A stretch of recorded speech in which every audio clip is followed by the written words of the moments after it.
everybody, and welcome to the Smack Attack. I am your host, Jimmy T, and he is my co-host, the glorious, the magnanimous, allegedly, Chabelo Vera Cruz, and of course, MS to the G is in his house. Welcome, boys, to the Smack Attack. Prof, I'll go to you first. How's things, man? And apparently, Trump and Elon, it's a work too. Absolutely. Our truth's a work. Trump and Elon's a work. It's all a work for all the marktards out there. You think you're smart. You think you know everything. But you know what? It's not allegedly. It's legitimately why I'm the glorious one right now, number one. And number two, you know what? I'll say this for the wrestling world because I won't get into the political stuff. You know, that's not for me. I leave that to Ben Hameen. I leave that to Matt for the locker rooms and stuff like that. But you know what? For the wrestling, our truth is a work. You know why I know this? Because in 10 years, in kayfabe commentaries, our truth will admit it's a work, and I will wait. And I'm counting down on the Twitter when I will say, you know what? It was a work. I'm right. I'm not going to be right now. I'm not going to be right in a week. I'm not going to be right in 2 weeks or a month because this is what marktards want. Y'all want to be right now. It makes no goddamn sense. This is wrestling. It took years for people to know what happened with the Montreal screw job. It took years for like that Jeff Jarrett, Hulk Hogan bullshit at Bash at the Beach. It takes years for the work to at least, fluctuate. It takes years for it to come to fruition. So wait 10 years, wait till R-Truth says it on kayfabe commentaries, and then when you look in the mirror, you be like, oh my God, the professor said this in 2025, and in 2035, he was right. You might not remember because of Alzheimer's, you might not remember because of dementia, but I'll remind you, I'll retweet it, that's all. What's going on, guys? and long story short, MSG. I love ziplining, Matt. I love ziplining. What's cracking, man? Thank you for joining us right here on the Smack Attack, of course. Sorry for all the head fucks. Pissed off, Rick. How are you? Yeah, I'm pissed off too, just quietly. But Matt, what's going on? Is it all a work, Matt? Is truth fibbing, or is he telling the truth? I don't know. I'm gonna be honest with you on this one. I'm gonna be honest because you got two different sides saying one thing, so it's like they're disagreeing with one another, and I don't know who to believe. So I can't really make a definitive argument. I mean, you want to lean on the side that it's a work because WWE usually knows how to do that, but at the same time, I mean, why would he go out and just say I'm gonna get released, and then the people report him or not re-sign, and then he doesn't get re-signed. So, and then the crowd wants him back, and then they bring him back. So I don't know. There's two different angles. So that's my honest opinion. I can't make a definitive argument one way or another. Well, it's just like seeing Elon turn up to the Donald's birthday bash, which is ironic. If that was a work or not, as Prof states in his status there. But whatever is going on with truth, I'm still going to lean towards it's a work. I mean, it's a shoot. Sorry, see, I'm getting confused. I'm working myself into a shoot, brother, right now. But I'm going to say it's a shoot. The fans brought him back, I think. Except we got this crazy, looks like almost I don't want to say he looks like a jail felon off the streets out of nowhere now, suddenly truth. I don't know what's going on, but he's back. Apparently the truth will set you free. But before we do set ourselves free and talk about SmackDown, let's get into some news because I just found out that allegedly, well, not allegedly. It's true, actually. And I'll go to you first, Prof. The Undertaker had heart surgery right after Mania, and it just came out today about it. So that's kind of surprising. I mean, I don't know if you guys have heard about it, but what's your take on that? How do you know he had any heart issues? Well, you really shouldn't have known because that would break the code of HIPAA, which is a violation of all of our human rights here in the United States. That's true. Well, really, even in my country too, in Australia. I mean, okay. I don't know. It's very personal. Crikey, you obviously. could. I didn't know if you just gave your baby the dingo. You know what I mean? No, but apparently, good old Taker was the one that came out with it on his actual podcast. Prof. Yeah. Yeah. Let me ask you a question, Jimmy. Was this something he Yes. said on the debut episode of 6 Feet Under, WWE produced YouTube Fanatics podcast? Or was it part of his older podcast where we find out that he had, whatchamacallit, the heart surgery? That's a good question. I have no idea. I didn't know he was even doing a new one. But I'm not saying heart surgery is a work. Don't get me wrong, because I know Matt's gonna be smiling, but no, I'm not saying the heart surgery is a work. I'm just saying, did it happen? Did he need material for his new, home on YouTube and WWE YouTube channel, Fanatics and all that stuff? Did he need that material, or was this part of his old podcast? But you know what? He's got, he's older, the body's frailing. He's got it, it happens. It's one of those things that's gotta happen. Yeah, no, for sure. I think what? I was saying, MS, your take. On Undertaker getting a heart surgery? Yeah. He's old, dude. Things happen. You're walking down the street and one day you fall over. I'm not saying he took a lot of steroids, but he could have been taking supplements and caffeine and doing what he had to do to get through the pain. And who knows what the dead man was doing to stay alive. Not really. I mean, shit. Obviously, like Josh says though, as in TN Couponer. And by the way, if you ever want the best coupon deals in the whole of Tennessee, he is Tennessee Couponer. Click on his name on YouTube and he'll tell you all about it. He says Undertaker is 60 years old, and that's not that old when you think about it. You would have thought he was pretty fit. It's not really that old. I mean, but it's the old, body, but not that old. but his body has taken a lot of punishment for 40 years in the wrestling game, and including hip replacements. 20 of those years, he was supposed to be the dead man that felt no pain. So he had to live to that gimmick. So that's the hard thing to do. The man was taking, and he was sitting in planes that tall back then, because they weren't giving him no private jets or buses back in the day. So he had to travel the hard way. Well, speaking of the hard way and heart surgery, surprisingly, this guy hasn't had a heart surgery, but I'm talking about Rikishi.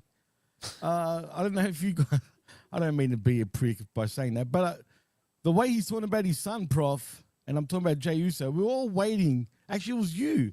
As a matter of fact, correct me if I'm wrong, but I'm pretty sure it was you that mentioned this on The Hustle, as a matter of fact, where I joined you guys last week. Didn't you mention we're all waiting for Rikishi to complain about Jey Uso before it even happened? This is a news flash, guys, and for the Haminites out there, but, Rikishi will always take the side of Jey Uso. Rikishi will always take the side of his family, his bloodline, all that stuff. So in Rikishi's eyes, they all need to be in the main event. They all need to wear belts. It's blasphemy that Jey Uso lost the belts. But during this rant on his podcast, he made one of those statements, and I'm paraphrasing, but he was trying to compare, Randy Orton would not have had a short reign, guys, and all this stuff. Yeah, but what he's alluding to. Yeah, but I had to remind Rikishi, and I'm going to remind the Haminites that Randy Orton's first title reign lasted for 27 days. Jey Uso's first heavyweight title reign lasted for 50-something days. So Jey Uso has already beaten Randy Orton's first ever title run. He's doubled it. So again, politics aside, I'm just giving you the numbers, factual numbers. So will Jey Uso be a heavyweight champion again? Of course he will be. Everybody's going to be a 2 or 3-time champion. He will get his turn. It will come back to him. But if the reports are true, I don't know if you have this, guys, but if Triple H wanted a match with Gunther and Goldberg for the title, am I excited for that? No, I don't think it needs to have the title. I mean, Goldberg doesn't need to be a 60-year-old world heavyweight champion. I don't need that. I don't think we can all agree with that, Haminites. I don't want that. But it's in Atlanta. I understand that. It's Saturday night's main event. I understand that. And maybe Jey Uso, he'll be like that mystery person for the King of the Ring so he can get his redemption. I don't know. but it just it doesn't make a lot of booking sense, in my opinion. It didn't need to happen, but I understand it to a degree. Matt, Yeah. what's your take? They got to do something apparently for Saturday night's main event. So that way they can, get the people to watch it. If it's in Atlanta. See, I always thought that maybe this was going to lead to Night of Champions of Gunther versus Goldberg. Think? Go back and since he's been to Blood Money before, go back and do it again. But maybe he doesn't want to do it this time. Maybe everyone's right and it's going to happen at Saturday night's main event. I don't know. I'm not excited for it, just like he said. I'm just like, yay, more Goldberg. Oh, we took the title. We took the title off Jay so we can market this big time match. And I get that from a business sense, but from a creative sense. And, well, you could make the argument from a business sense. Is it worth it to get one night of ratings versus the amount of merchandise that Jay sells? I don't know. But maybe they're hoping that taking the title off him won't hinder that, and he'll still be a top draw for the company. Yeah, he agrees. Speaking of Yeet, what about no Yeet, Prof? It seems like Jimmy Uso gets no love from his daddy. Oh, fuck yeah. Is that the love you're talking about, Jimmy? I don't know. I don't want to speculate on that That one. wasn't me. That was Matt that time. But I just want to point that out. But yeah, it could be. I don't know what love it is, but clearly he's not getting that love like Jay's, which is kind of sad because I'm waiting for the sound to come on again. Sorry, I'm sorry. All right, I'm gonna little decorum, guys. Little decorum. I'm gonna be serious here, but. I think you're jumping to conclusions, Jimmy, about this no love stuff. Again, like I said, for Rikishi's sake, he loves all his boys. He loves his family. He loves his bloodline. Sure. Again, he wants them to be at the top of the top. Whether it's, with the heavyweight title, whether it's main event storylines, let's say Rikishi was happy and there was no complaints when the bloodline storyline was going for like 2 years, 3 years strong, because he was there. He was every week. They were all there. But again, the bloodline story had to, it had its course, guys. If you hear what I'm saying, and now Jimmy has got to find a new story. He's got to get himself over a new way. And now I don't know if I said this here on the Hustle, but I said, he's a Timu version of what Jey Uso's already been doing on Monday Night Raw. You can't have two yeeters. You just can't have two yeeters. I'm saying he's copying Jey Uso. There's only one main event Uso, guys, and that's Jay. He's got that gimmick down. Jimmy's got to find his own niche. Now, if he can't find it in WWE, then he's going to have to get out of his contract and find it somewhere else. Maybe he could be AEW's main event Uso. Maybe it could be an indie main event Uso. Somehow, some way. But he's got to find his own identity, and it might have to be out of the WWE bubble. Yeah, maybe. Matt, is it a conspiracy that Rikishi never talks about Jimmy, or am I just reading too much into it? Is it a conspiracy that what? That Daddy Uso doesn't talk enough about Jimmy Uso. Oh, the other one? What I'm saying. Right.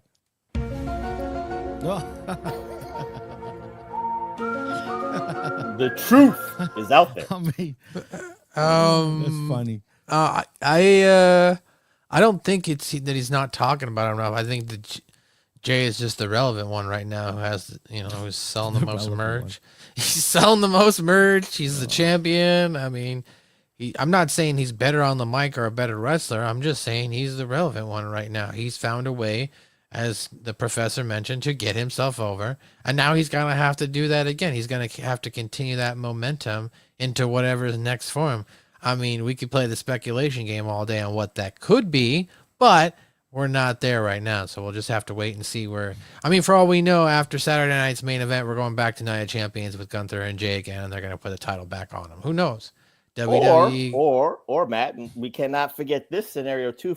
To get the love back from Rikishi, maybe Jay has got to sacrifice his singles run and all that Yeet merchandise to bring the brother tag team back together and do it one more time. That's fair. Maybe. Maybe. Maybe. Absolutely agrees. Well, that was that news. There was one more piece of news I wanted to. Oh yeah, that's right. Sticking with the bloodline, Hikuleo finally he's emerged, just like Bigfoot, pretty much, and has appeared on WWE Main Event. Finally, it's a thing. I wasn't even sure anymore, guys, if he was even really signed to WWE or not at this point. But it's official. He's there.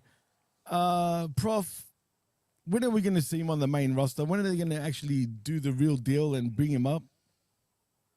Well, we have a conundrum for Hikuleo because, again, there's no bloodline really situation going on to a degree. Solo and JC, whatever you want to call him. I don't like to call him. I mean, I don't like that name either. But yeah, JC Penny. Yeah, Solo and JC Penny against Jacob Fatu. And if Jacob Fatu brings in Hikuleo for a tag team match, I don't want that. I don't need that. Jacob can handle himself. He's the Samoan werewolf. He could fight 20 guys, and I can believe that himself. He doesn't need backup. But if Hikuleo is Jacob's backup, so be it. But again, the bloodline story, that's the conundrum right there. That's why, it's been delayed. That's why, people were like, where is he? Is he in, what is it, Triple H, Guantanamo Bay himself? I don't know. It happened for a reason. What happened to the Gorillas of Destiny? Where did they go? One of them or both of them are injured. Yeah. Both? Yeah. Both. So maybe, hopefully, Hikuleo, maybe because of that injury, maybe Matt has a point. Maybe he's going to align himself with the Tongans right there, so this way it could be a trio like that. Maybe. That'd be interesting. Well, Matt, have you got a take on this, or we just move on? It's fine. Hikuleo, woohoo! He finally showed up. What are they gonna do with him? Probably insert him into the bloodline story because that's what WWE does. Jacob Fatu leaves. Guess what? Now we got Hikuleo. Oh, then the other guy, Jeff Cobb, gets kicked out. Guess what? We've got another guy on the way in the wings. So I could see them doing that. I hope. The bloodline is over. You know what I'm saying? It's done, bro. The faction is dead. It's over. And they're just really riding this horse into the ground. Absolutely, man. And to be honest, just because he's Polynesian doesn't mean he needs to be automatically in the bloodline. But you know how WWE is, right? I mean, if you look remotely Islander, you're in. Now, like if they're all, not injured and they're all together, like let's say 8 or 9 of them, then that'd be something different. But like, unless they get them all together like that, what else are you gonna do? Well, you know that'll make Rikishi very happy. You know that. That would make him very happy for sure. You know what's ironic though? Most of the bloodline are in their 40s or they're hitting their 40s, so they are pretty injury prone at that age. When you think about it, they need to take care of themselves a lot more. Jacob Fatu and Hikuleo are pretty much, and Solo, are really the babies of the group, if you want to say the group. But in saying that, other than Hikuleo, the other two are in their 30s anyway, but early 30s. But it doesn't matter, Jimmy. The anchor of the story of the bloodline always was Roman Reigns. The head of the snake is Roman Reigns. He's not there. He really doesn't acknowledge the bloodline right now. He was the OTC. That was all it was about. And Triple H fumbled that story about, that way. He got his Ula follow back, and that was it. It was a done story. That was it. The story of the bloodline killed itself when he won the Ula follow back, and that was it. Done deal. Yeah, and The Rock kissed him too, mind you. That was the last official time, really, of the bloodline. Boys, also, I just want to ask, funny enough. Don't worry, Jimmy. We respect the news that you want to dish out. I unlike the vet who looks at you kind of funny when you give out the news and like, what, really? You want to do this? I will respect it. I will process it, and I'll give you a fine, objective answer to it. To be fair, actually, as you would say, to be fair, Prof, the thing about the vet, he doesn't mind the news as long as it's not like TMZ type of news, for example. So I've learned to how to deal with him in that sense. It happens after you work with him every week for the last few years, but it's funny. But you're right about that. That's what makes me laugh. That's why I laugh when Big Ray ends up doing it to him every week instead, because the look on his face is priceless. But in saying that, apparently now you can allegedly hear, Matt, actually, please. Allegedly. The timing's all fucked up. There's right no now. allegedly, goddammit. Anyway, Allegedly. there we go. That was good, Prof. But apparently and allegedly, WWE is interested in Private Party. Are we going to get shots in WWE, Prof? Why are they interested in Private Party? Because they want more small again, tag team guys. No. I'm trying to answer your question with a question. Why are they interested in the Private Party after what Tony Khan didn't do with his day oneers? You know what I mean? They won the tag team titles way too late. They didn't have a decent tag team run, and then they got tossed aside by his new toys, the Hurt Syndicate, his new darker toys. I hate to say that, but it is what it is. Sorry, it is the truth. But they got pushed aside by better toys and Bobby Lashley and Shelton Benjamin and all that shit. And then they were laid to the waist. And this is what Tony Khan does. Are they wrestling in the indies? Probably so, but Tony Khan doesn't care about them. Could they go to NXT? Yeah, you could, rejuvenate the NXT tag team division. But once they're on the main roster, guys, they're no different than Street Profits. They ain't no better than the Street Profits. So, I'm not thinking that's a dream match. I'm sorry, What if they get repackaged though? What if they were, I don't know, like puppets, 1950s mob guys? Where they got like the hats and the pinstripe suits, and they got the shiny shoes. You know what? The Nation of Islam gimmick for Private Party, that worked for me. Okay. Oh my God. Bean pie, my brother. Bean pie, my brother. And then you don't take the bean pie, you just kick their ass. But technically, the Nation of Domination were playing that role per se, technically, without being called the Nation of Islam. You know what I mean?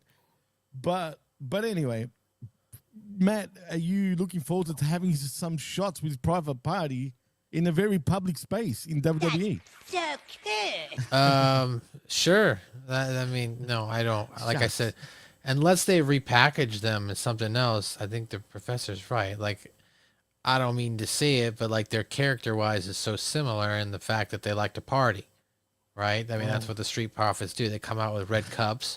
Private Party was coming out with red cups, and they were coming out with bottles, and they were doing all. So they were kind of doing the same characters. So like, they already have a team that does that.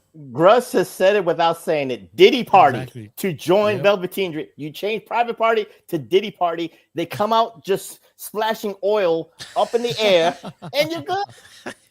Didn't they already do it? Wasn't that Orlando Jordan's gimmick though? I thought he did that. That was TNA though. That was TNA. Okay. It wasn't on WWE TV. You could do Diddy Party oil on WWE TV. You could do it on Netflix. They can do it on Netflix. It's safe on Netflix. It's safer on Netflix. Raw is on Netflix. Brother, Wait, which one did that? Was that Matt or that was you? That's Australian. Yeah, it was. It actually is. Speaking of the Nation of Islam, it was from an Islamic person, as a matter of fact, that said that in a, I don't know, Muslim setting. It doesn't matter. The point is that's pretty and don't want to see a Diddy Party, in WWE. Let's put it that way. But then again, there ain't no party like a Diddy Party, right? Apparently, allegedly, baby oil and all. Allegedly. Yeah. Sometimes the best gimmicks are what you take from real life, Jimmy. You got to know that. It's not political. It's social. It's a social thing. No thanks, Prof. That's a bit too real for me. Just saying. Anyway, let's get away from the news. I think it's time we hit WWE SmackDown. And we're coming from Lexington, Kentucky. Kentucky. Yeah, not Kentucky Fried Chicken or anything like that. But it is OVW country. And, the crowd was pretty hot. And we start off pretty hot because this was a pretty stacked, card tonight or yesterday, boys. Like all the way top to bottom. And we start with the 17-time champion himself with John Cena, who comes out to the ring, of course. He says he's pro wrestling's Mount Rushmore, of course, John Cena. And also, we get a whole bunch of guys coming out. Next, we get Cody Rhodes coming out. basically Cena's doing the same old shtick. I'm not going to go through that whole thing. We know what he's saying. He's going to ruin pro wrestling, blah, blah, blah. And then we got Cody coming out pretty much, saying how after a good long minute of letting the crowd cheer for him, obviously, he says Cena's not just smart, but he's a genius, apparently.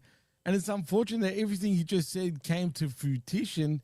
He was right about Seth and Punk, about him, and about Randy Orton and Logan Paul. Mount Rushmore, absolutely sure, he says. And then enter Randy Orton.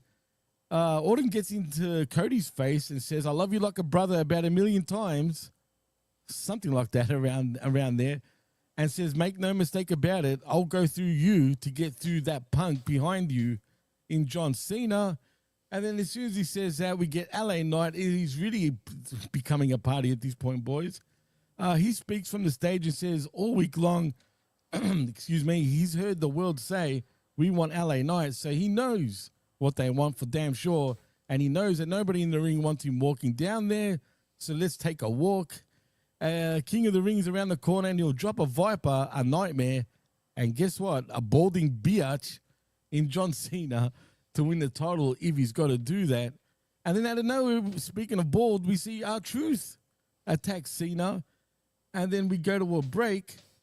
Boys, Prof, what do you think of this first segment? Did you like it? Were you intrigued? Cena's a marked man at this point. You know what? The gravity of what Cena is saying, probably this was the best week of his heel work. People have been saying that. People have been saying they're a little bit dismissive of John Cena's heel run and all this stuff. So everything that Cena said in this promo, guys, made his heel run work. There's a plan. There was a plan against Orton. There was a plan against Truth. And there's going to be a plan against CM Punk. And of course, without saying it, the double entendre, guys, that he's forcing CM Punk. He's being the hypocrite. CM Punk is going to be a hypocrite, testing his morals to go to blood money, like Matt would say, to get that heavyweight title away from John Cena. It's beautiful. The imagery is beautiful. And of course, then you add the dynamic of the King of the Ring, where you got Cody looking at Cena. You got Orton looking at Cena. You got LA Knight looking at Cena. You got, again, 3 legitimate top contenders wanting to take Cena down. So the imagery is beautiful.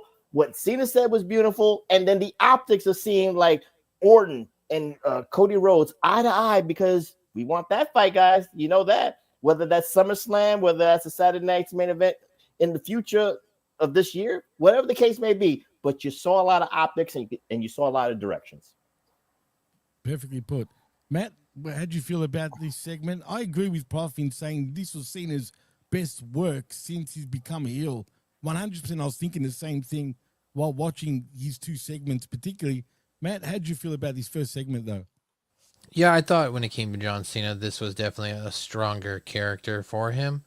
Maybe he's starting to get, used to being the bad guy again, especially when you play a character that's, a babyface comic book character, if you will, for decades. So I thought his heel work, his promo, his delivery, I liked his facial expressions. Thought it was really good. I was a little disappointed with what we'll end up talking about, or maybe you guys are talking about. I don't know. It depends on how long this goddamn show goes. In regards to the King of the Ring matches later, because for LA Knight to come out and get over like that, and then for later on to see what we saw, I'm just like, what was the point of LA Knight's promo here? To try and get over in a promo, but like, it's gonna all be all for nothing later. Yeah, that's kind of weird. You're right, but nevertheless, it was Cena's strongest work, in my opinion, when it comes to his heel work since turning heel. But we'll get to that part later on when we talk about LA Knight. Anyway, as we come back from commercial, we see Cena having a loud animated argument with general manager Nick Aldis, at one point turning his baseball cap around so he can yell closer to Nick's face. Ooh. Looks like he was angry, boys. You can see behind Chabelo, it looks like they're making out a little bit. Like they're about to start it does, actually. Actually does, it's true. But next, we do have a King of the Ring first round match. Can I just ask whoever knows this, is King of the Ring happening at Night of Champions, the finals? Yes. I believe Okay, so. so there's no King or Queen of the Ring pay-per-view this time. No. No. Well, last Okay. year was Night of Champions also, if I'm not mistaken. Was it?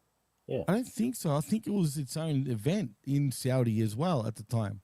I could be wrong. Or I could be wrong. Maybe I might be confusing Crown Jewel and Night of Champions. So either or, it was just the finals in Saudi last year, just Okay, like this yeah, year. I don't know if I like that, but because it kind of confuses people, or confused me a No, little bit. But anyway, it's funny you say that because, again, shameless plug, PW Hustle PROF on the YouTube channel. We did our recent episode of the King of the Ring, and we had that kind of discussion, guys, about, has King of the Ring lost its luster and its magic? And of course, the earlier King of the Rings, you build it for many weeks with qualifying matches. And then, the difference was in 1993, which we did that debut one, that it was a whole night of the tournament.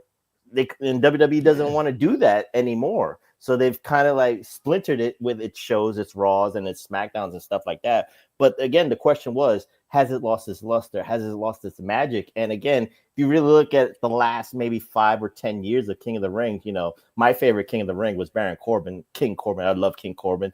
There was King Xavier Woods, King Gunther, King Selena Vega. I mean, not King, Queen Selena Vega, and of course, Queen Nia Jax. Pick your poison on that. But again, in the last 5 or 10 years, I'm not saying you're going to remember the kings and queens, but again, it's lost its meaning, it's lost its luster, and all that stuff. So, can Triple H bring that concept back as a one-night pay-per-view? I think the hardcore fans will relish it, and they would want it, and they would need it. But again, when you have you have the sponsorships, you have the television deals, you have Netflix and all that stuff, you need content. So that gives Triple H that disadvantage that he has to fill that content on Netflix. He has to fill that content on USA Network to do these fatal 4-way qualifier matches instead of like one round and then the quarterfinals and the semifinals, yada yada yada. right, no, exactly. Matt, was anything to say about that? What? King of the Ring? Is that what we're talking about? Yeah, King of the Ring, exactly. Matt's got some good weed. He's got some good weed in his house right now. No, he's tired, man. What was the question? That doesn't matter. It's irrelevant. Prof already answered all that anyway. Well, I want to know what was the question. What was the question? I'm sorry. Has King of the Ring lost its luster in its? Has King of the Ring lost its luster? Yeah. I would say yes, because I have been complaining about this. I don't like the fact that they're doing fatal 4-way matches to start. Like, come on, man. Give me 16 guys. And then if you can't do that for the women, then the fatal 4-way, that's fine. That works there. But at least give me one where it's like a full-on tournament.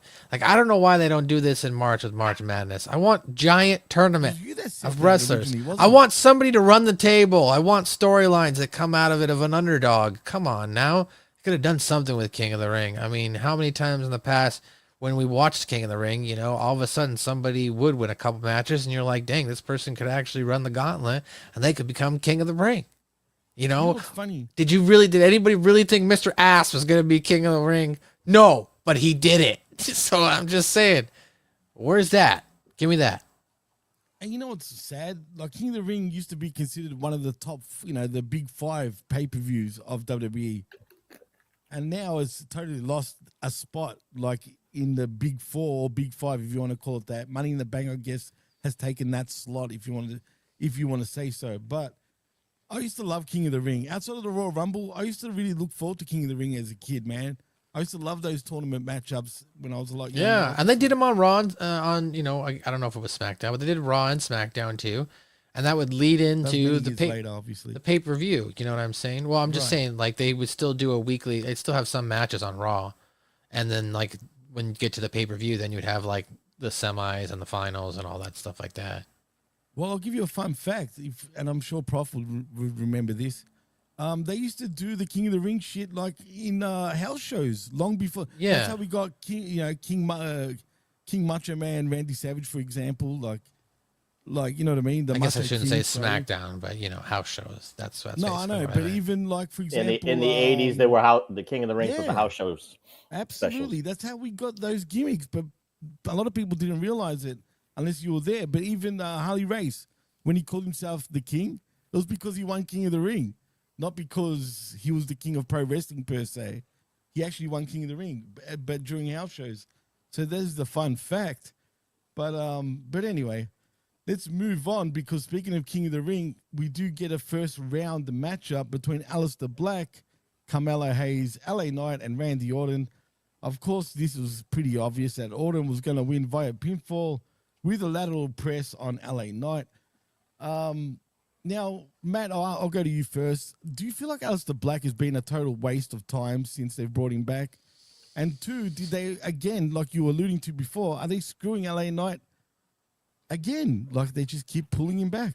Well, I mean, to answer your first question about Aleister Black, I don't know what they're doing with him. It doesn't feel like they have anything creatively for him right now.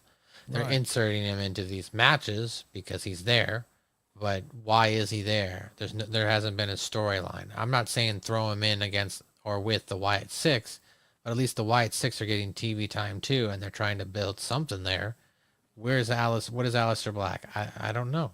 He had a couple of vignette promos when he came back, and since then, hasn't been much.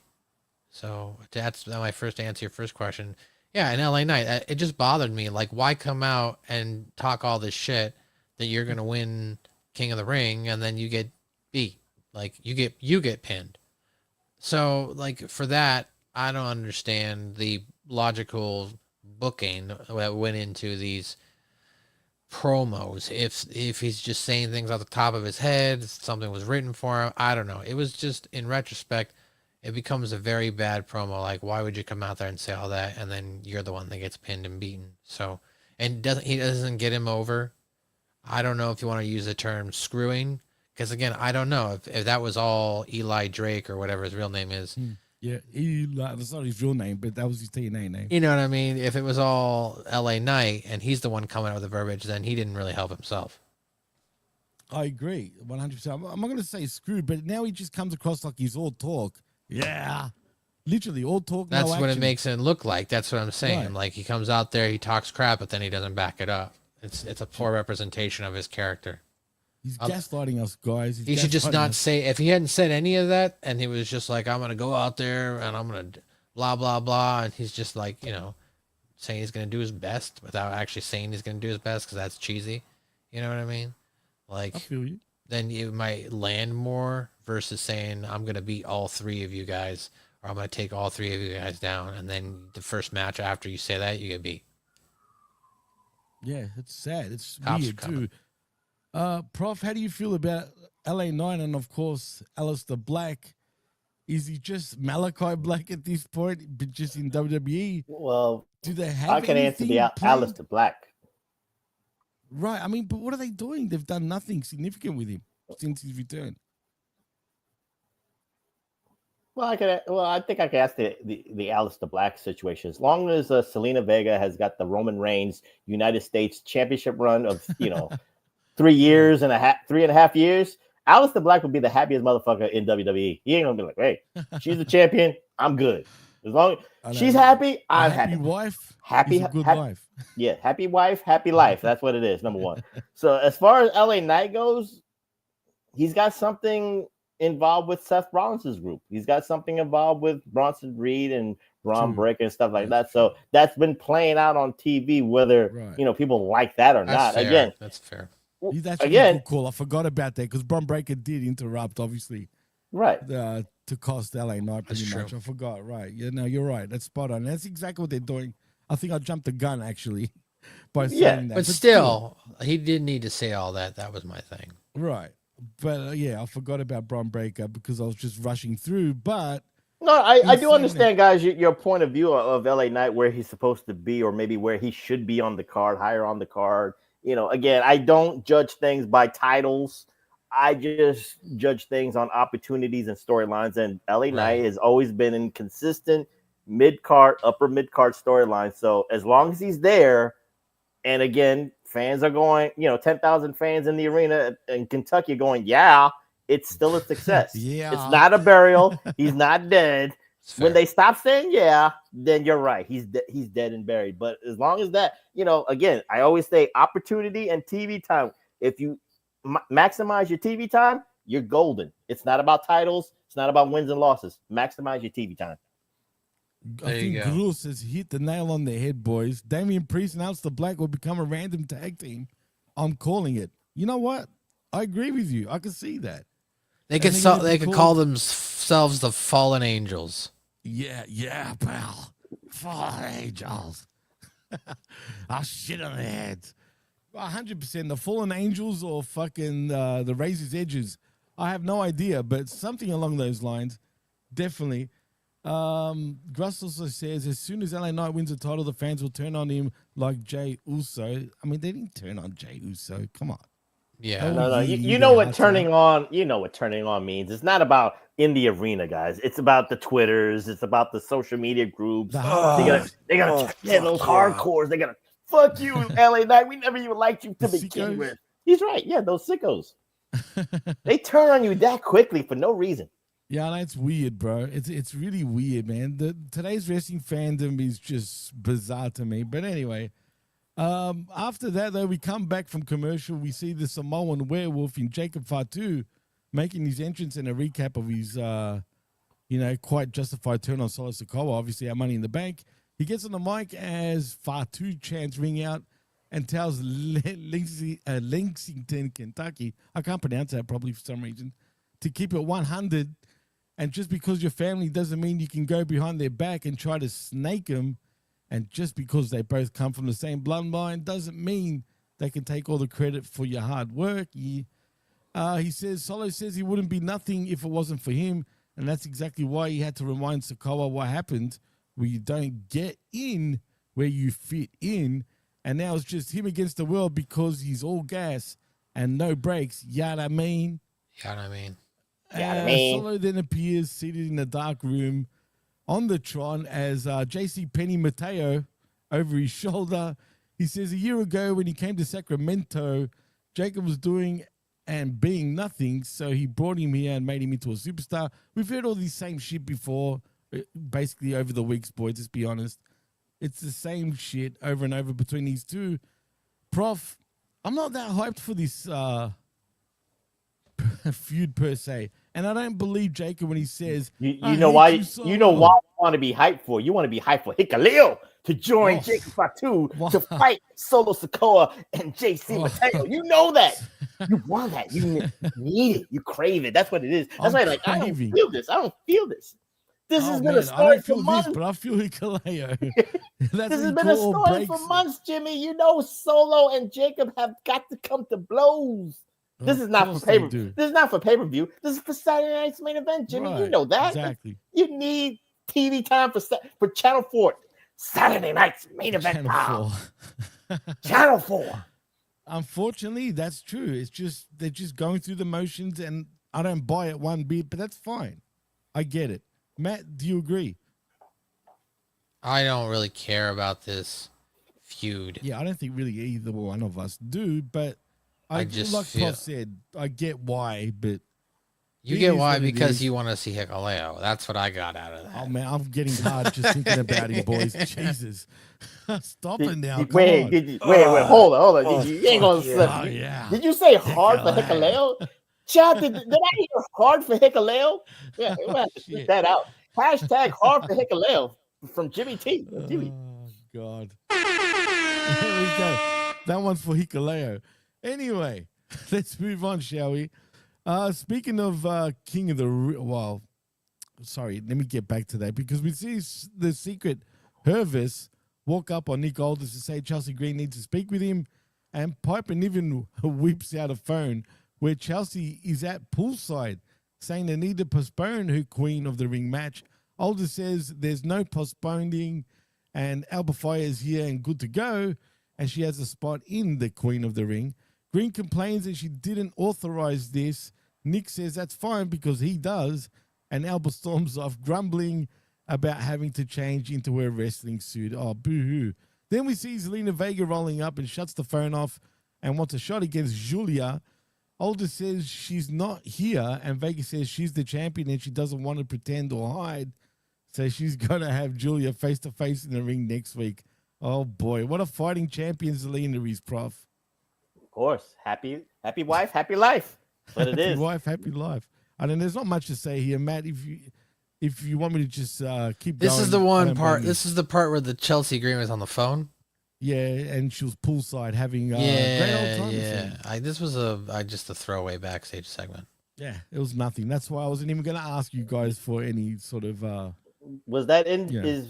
Is what Chelsea hurt, injured because they kind of had to do that last minute kind of booking on that?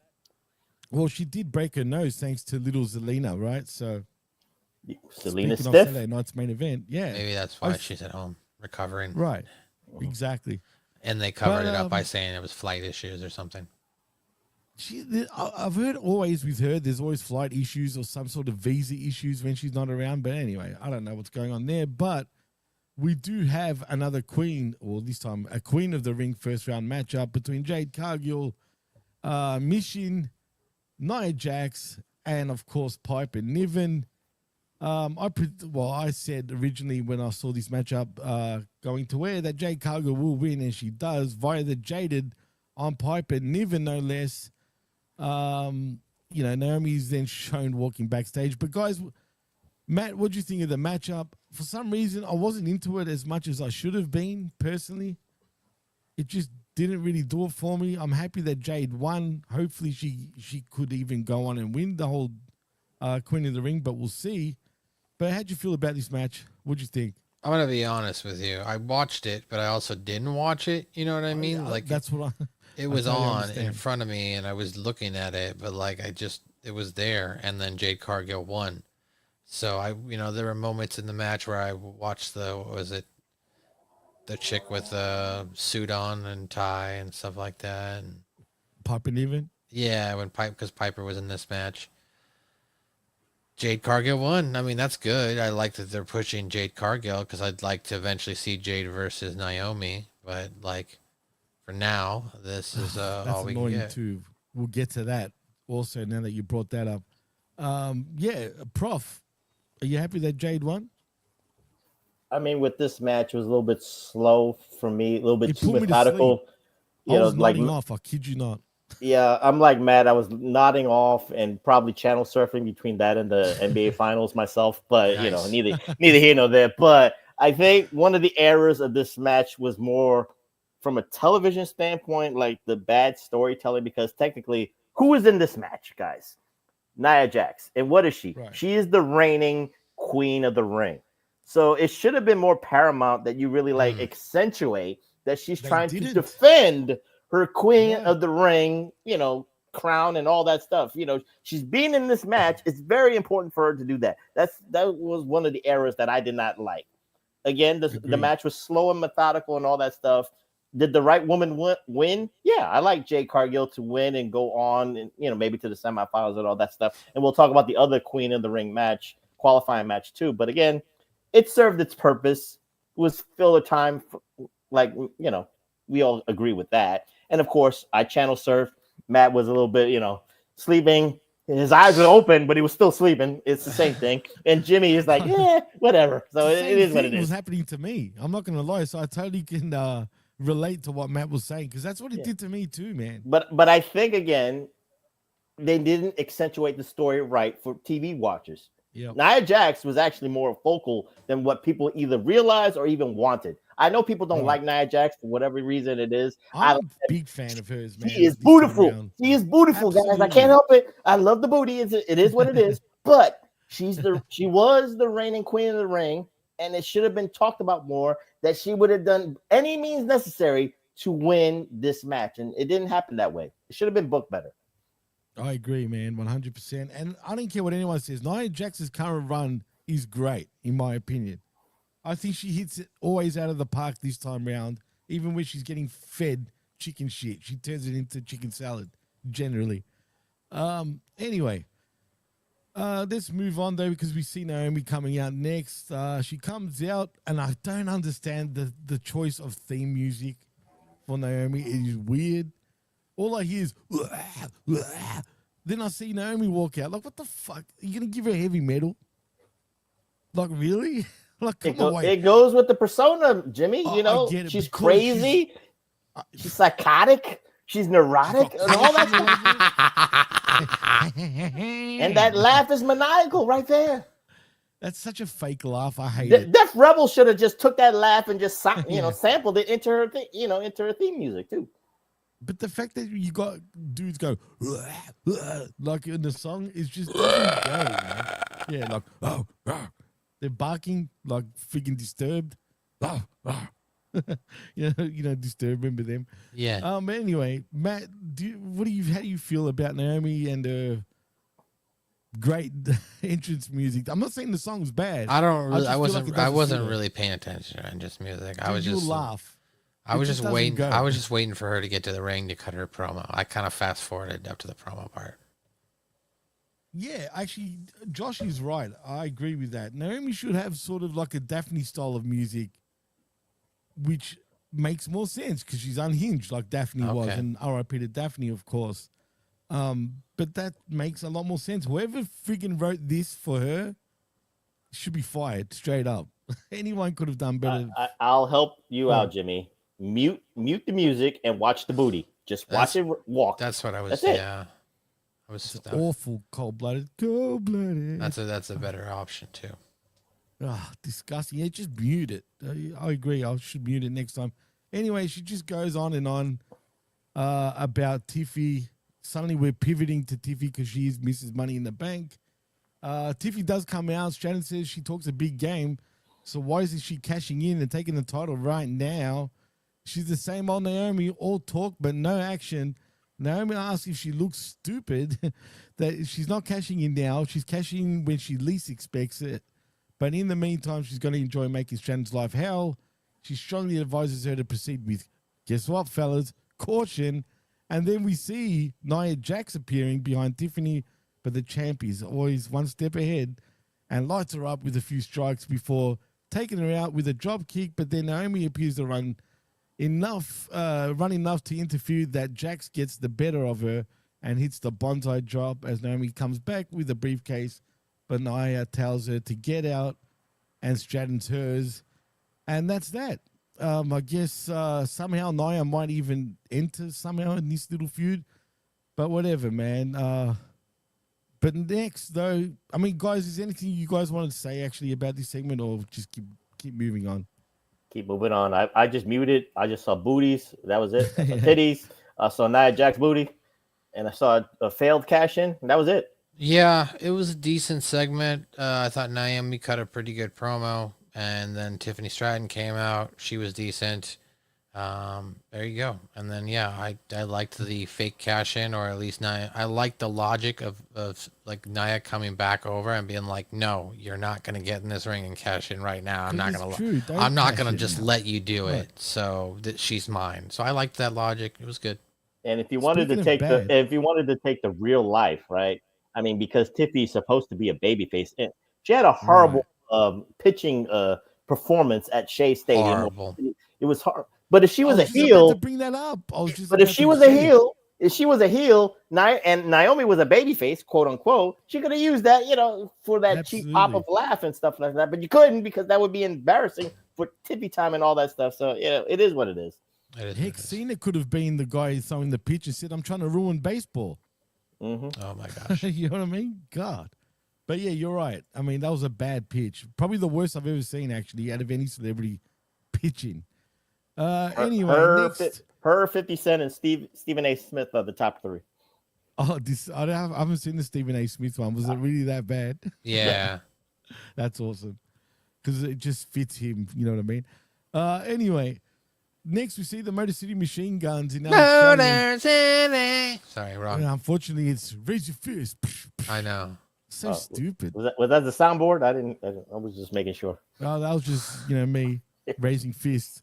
But anyway, against the Wyatt Sicks, from fist to six. Well, yeah, and don't forget to talk about the backstage segment where Aldis was like, no, I'm just kidding. Aldis basically gives the opportunity to different teams to say they wanted to face the Wyatt Sicks, and they were like, and Aldis decides it's the Motor City Machine Guns. Yes, then the Motor City Machine Guns take on the Wyatt Sicks.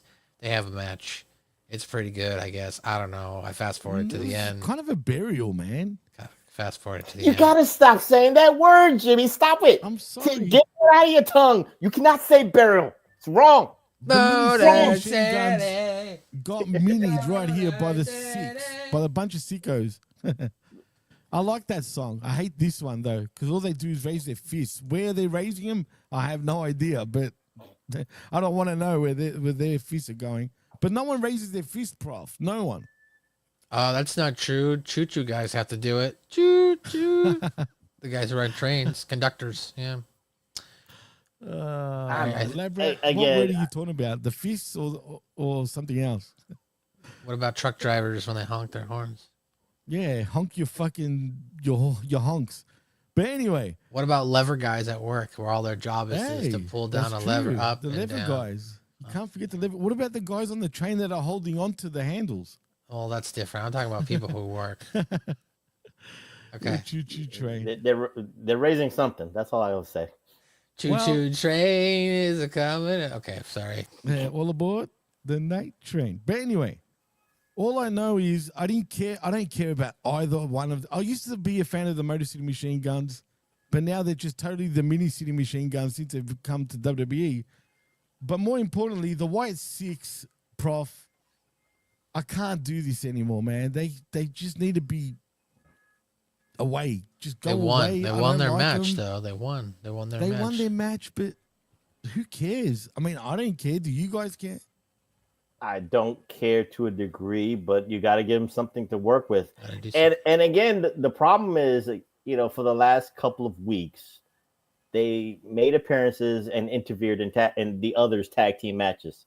So it's just progressing I hate to say the word slow burning, but it's a slow burning story of who is going to fight off the Wyatt Sicks.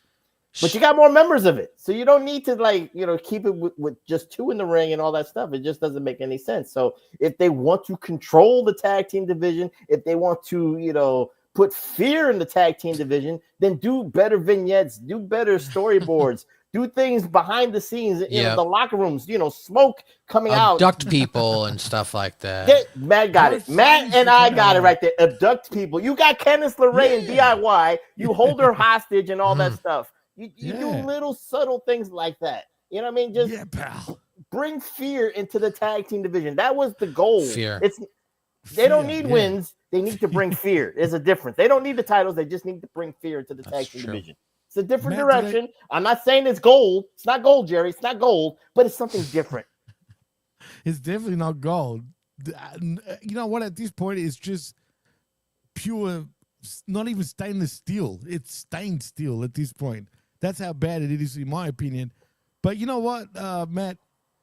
They do have a stalker in their crew. In Dexter Loomis, you would think he'd be the one that's, abducting people. Like canvassing everyone, like, okay, let's kidnap this guy. Or you abducted one half of one team, and then the other teammate now has to fight to try and get back his tag team partner. I mean, it's not that difficult. That's actually smart. I like that idea, as a matter of fact, because it makes sense, right? Yeah.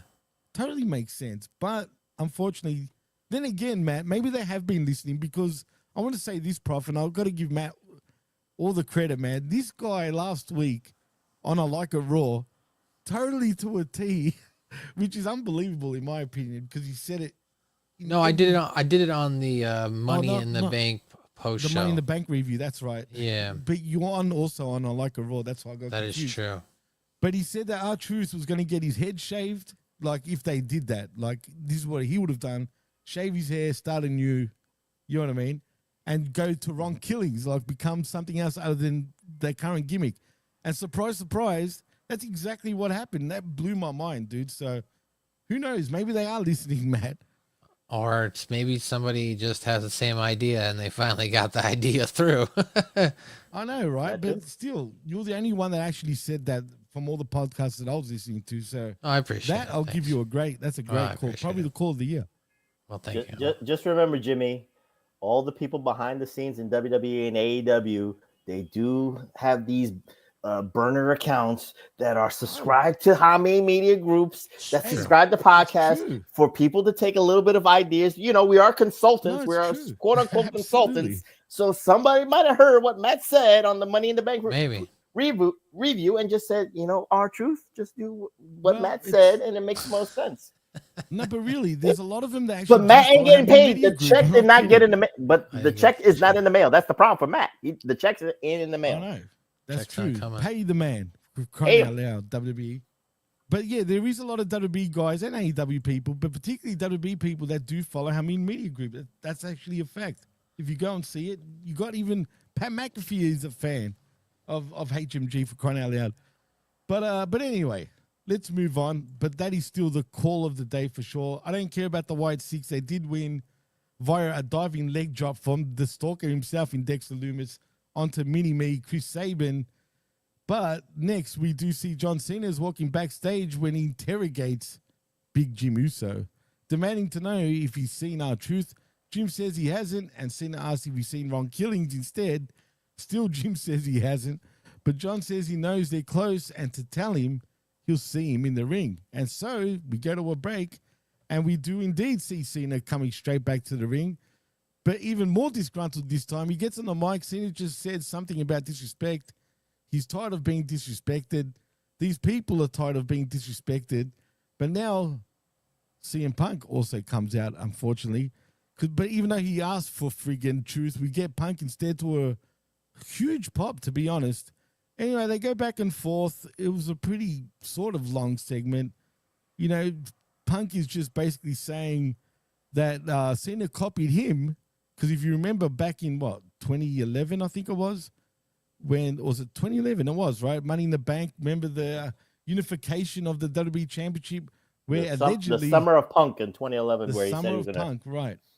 And, and that obviously ended at, not ended, but the matchup between Cena and Punk at Money in the Bank, which was the end of his current theme song at the time. Then he turned into the, Cult of Personality on Raw the night after, where he was allegedly out of contract, if you guys remember. And basically he's saying that Cena copied him. He's pretty much CM Punk of 2011. Prof, he wasn't lying. I mean, there is some truth to that. Pun intended. No, it is the ugly truth. And again, for Cena's good heel work with what he's been saying this past Friday on SmackDown, CM Punk's retort is actually spot on too. So it's like, you're copying me. You're copying 2011 CM Punk. You're doing all this stuff. So I know how to stop the monster that I created in 2011. So that's great imagery. That's a great analogy and all that stuff. So again, we know that John Cena will win at Night of Champions. I don't want to, I don't want to foretell the future, but we all know that. But it is what it is. But for Friday night purposes, it was a great back and forth between CM Punk and John Cena, and of course, R-Truth or Ron Killings, whatever they want to call him. Again, neither here nor there.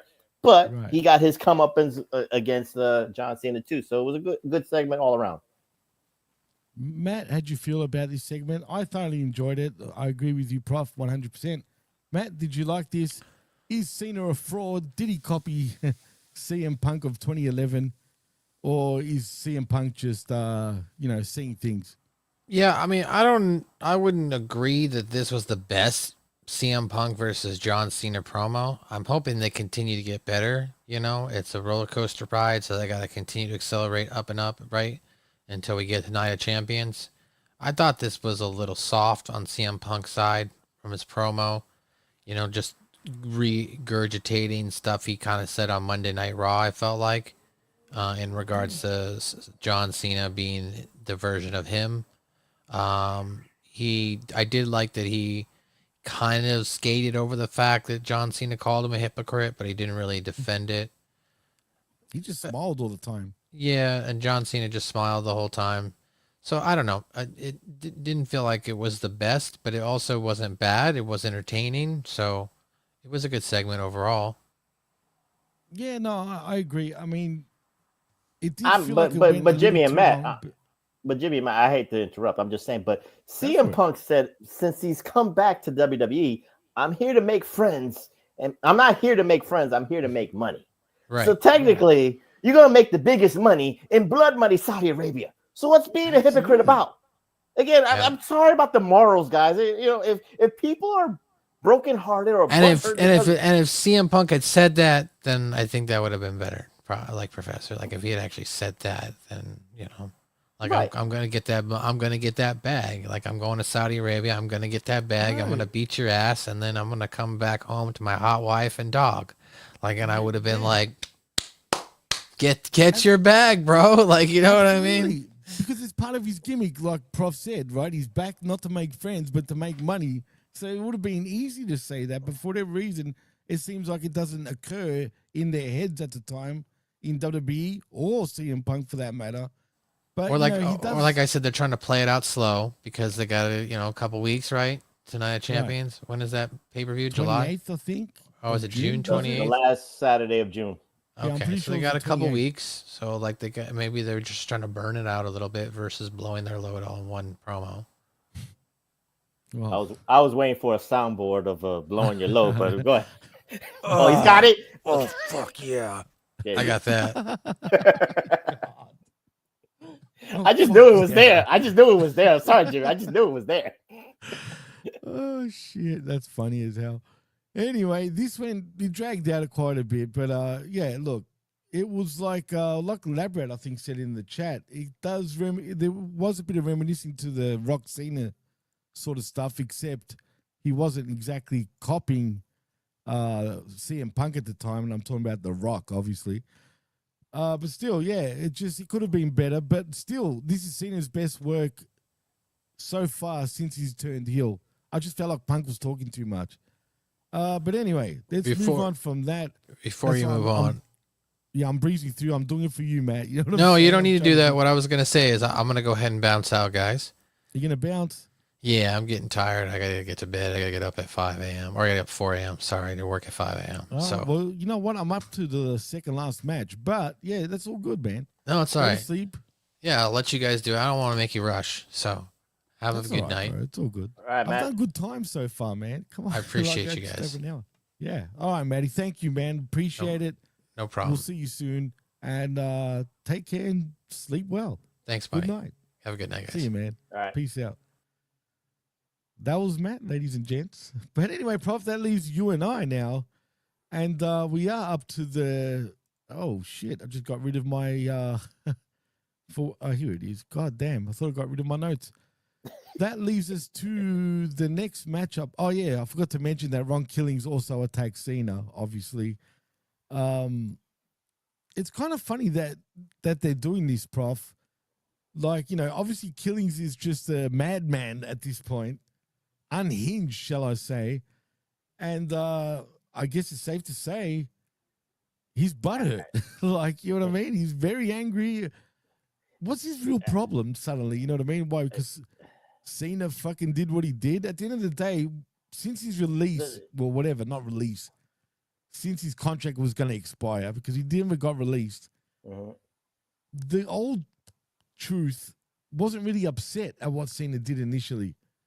Today's truth that set him free, apparently, is totally pissed off with Cena. Do you think, is there a chance, just maybe, and I know it's not going to happen, but could Truth get his comeuppance possibly for one night and then drop the belt back to Cena, say? It's funny because, again, I am going with the work part. The Really? work part, You're the really work leaning part, towards that now. the work part of me feels like, and he said this on Chris Van Vliet, and it's been very adamant in the reports, in the dirt sheet reports that he wanted his last run to be taken more seriously. Oh, so he did say that. Yeah, he did say that, and it's been reported. And I'm not making this stuff up, guys, so to try to make me seem more right about this, but. What I'm saying is, like, for you, Jimmy, and the IWC and the Hami Nights and all this stuff, is just take a step back and really understand that when he said, I want to be taken seriously in my last run, let's look at the reality, guys. Jimmy, be honest with yourself. If he wasn't fired, if he wasn't released, if it wasn't all this stuff, right, and he just wanted to have a last run of being serious, would you have believed it? Would you have been invested in it?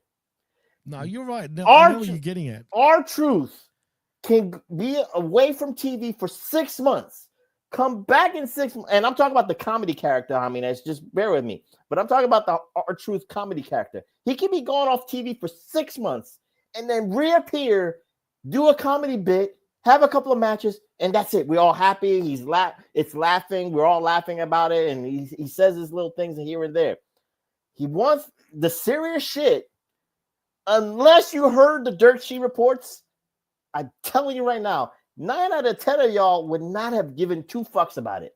It would have been too late. He's too old. I ain't taking it seriously. Yes, R-Truth, Ron Killings, TNA heavyweight NWA TNA champion, but that was 2002. It was 2003, 2004, 2005. Fuck, no one remembers that. I'm sorry. You probably was born when Ron the Truth Killings was in TNA doing what he was doing there. That's crazy, bro. And they're in their 20s now. Can you believe that shit? You are in the generation of what he's been doing with Little Jimmy and all the stuff, the 24/7, 48/7 champion and shit like that. He was in the Judgment Day. That's what I'm trying to talk about, Jimmy. And again, that's why I say it's a word, because if he wants to be serious, so what? And you needed the hook. The hook was the dirt sheets. The hook was the hashtags of We Want Truth. The hook was the fans hijacking the show, because that's what we want to do. We want to hijack a show. Again, that's what makes it more interesting now. And then all the possibilities, if he wants to turn on somebody and join John Cena, if this is all a work on that, and you could ad-lib the storylines, so be it. But for the initial part of it, I am serious when I say no one would have gave 2 shits if he wanted to go out for his last year and his last run as a serious wrestler. You wouldn't have bought it. You wouldn't have cared. That's all I'm saying. I agree with you on that 100%. And if you notice, when I was on the hustle with you guys, I wasn't 100% certain saying it was a shoot even. I was still caught in the middle. It's more everyone else convincing me that it's a people want the literal to actually be pointed out on TV also. And again, that was the era of WWE, because you could have ad-lib what John Cena, like I said on the hustle, I said John Cena could have said, I called the final boss. I said, I don't want Truth on SmackDown anymore. I want him off the roster. I want him off of TV and all that stuff. And the final boss obliged. You could have fixed that storyline, and everybody would have still been cheering for the Truth and all that stuff. You could have said that for storyline purposes. They didn't. I can admit that. But again, it's still what they want to do. And what is the payoff of a Truth serious run, Jimmy? What is your payoff for Truth? Do you want him to be the heavyweight champion of the world? No, do you want him to beat really. Cena? I'm just being Cena. Right. What is actually the payoff of this supposed, shoot, right? This is what y'all call it. Right. I think the payoff, honestly, Prof, is his final hurrah, really. Right. That's it. It's the final hurrah. There wasn't a payoff for Matt Hardy when he came back in 2005 against Edge. It wasn't a payoff for that. It was just one match. And we know that. And again, certain things are not a payoff. If you want to ask yourself that question, there's no payoff for a serious R-Truth run. No, you're right, and that's why you're convincing me again. I've been all over the place with this being work, shoot, work. But when I think back on it, and I'd said this on another show, that on one of my shows last week, where I was saying if it's a work, there has been hints of it being a work, because even the Saturday night's main event matchup, right? I mean, even from that point on, it said this is his final run. I feel like this is just exactly what it is. His final run. Then he gets released. How else are you going to take a serious Truth, right? You said. And again, sometimes Triple H wants to supposedly, quote unquote, leak out certain things for the dirt sheets for you to run with, and then make your final determinations, if you will, guys. So it is what it is. And like I said in the beginning, Jimmy, in 10 years in kayfabe commentaries, when R-Truth admits it was all a work, then I'll be right. You're not gonna get the final answer right now. You might not get the final answer in a year, but it will take time when it's safe to do it. It's not safe right now, guys. It is. It is what it is. No, I agree with you. Again, see, I'm leaning. Look, and now that you say, I haven't seen the Van Fleet interview yet. So you pointing that out, you've convinced me now 100%. Because WWE is not that silly. I mean, the one thing that WWE is really good at is drawing attention and getting people talking, man. And that's exactly what they did. You know what I mean? They got him talking, and then people will say, "Well, why would in Cena's last run he would want to work with R-Truth, right? Because he was a comedy gimmick and all that stuff." But remember, for the years prior to that, he was saying John Cena was my hero and all that stuff. So actually, it kind of makes sense. And it wasn't for the title. It wasn't for the title when he fought in Saturday Night's Main Event. It was just more just trying to, fight his childhood hero and try to get him on the right side. It is what it is. But then people will say, well, Cena was trying to make sure that he got him his match. He got him his spotlight before they released him and all that stuff. Again, you could believe that because it's from the dirt, it's from the Fightfuls and the Wrestling Observers. Or it could be that Triple H wanted to leak that out for you to run with it. You don't know either way. So it's a Vince McMahon play too, really, when you think about it. Right. So again, work or shoot, we'll find out in 10 years, but we won't know now. 10 years. Well, you know why I bring up the Vince thing? Because Vince's motto was any publicity is good publicity, right?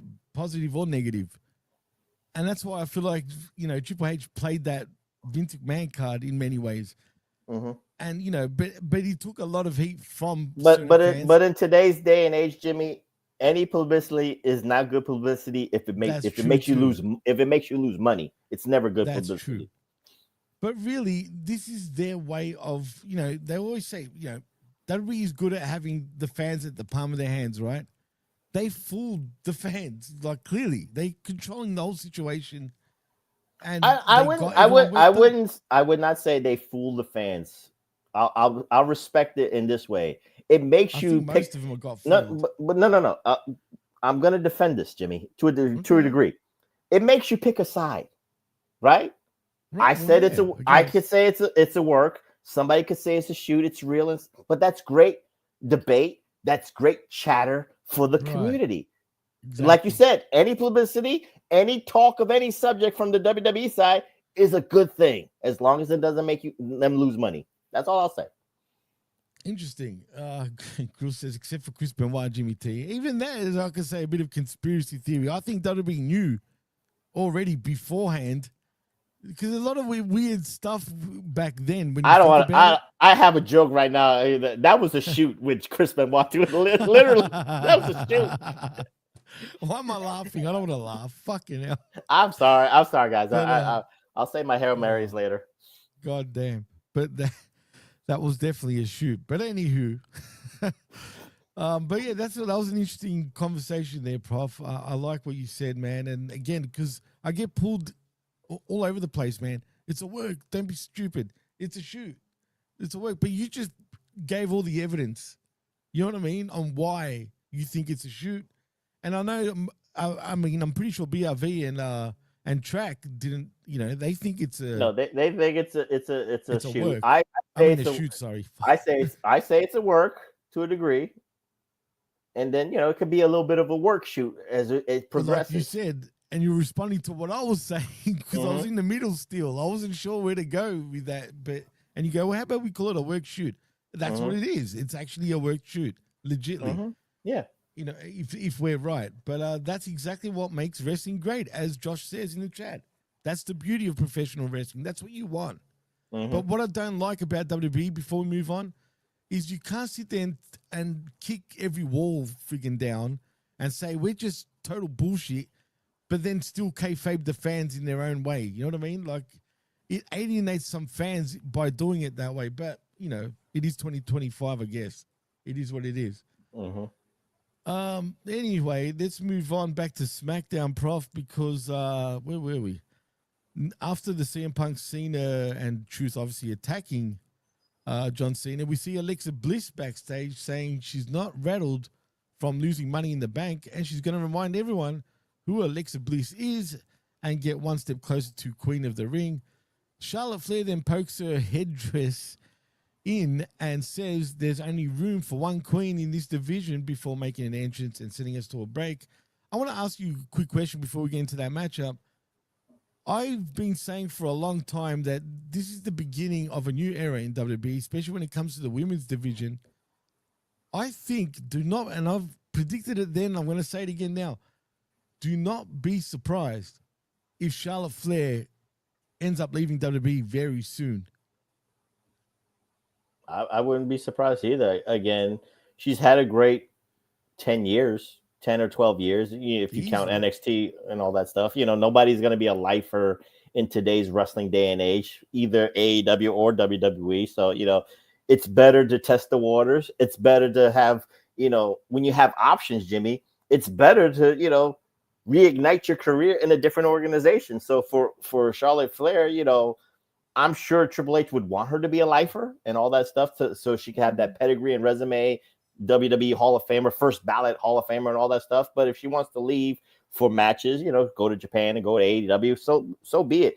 But I'll say this again, we're out of the 4 horsewomen era. We're in a new era of women that, again, it's not about Becky. It's not about Sasha. It's not about Charlotte. It's not about Bayley. It's about Rhea Ripley.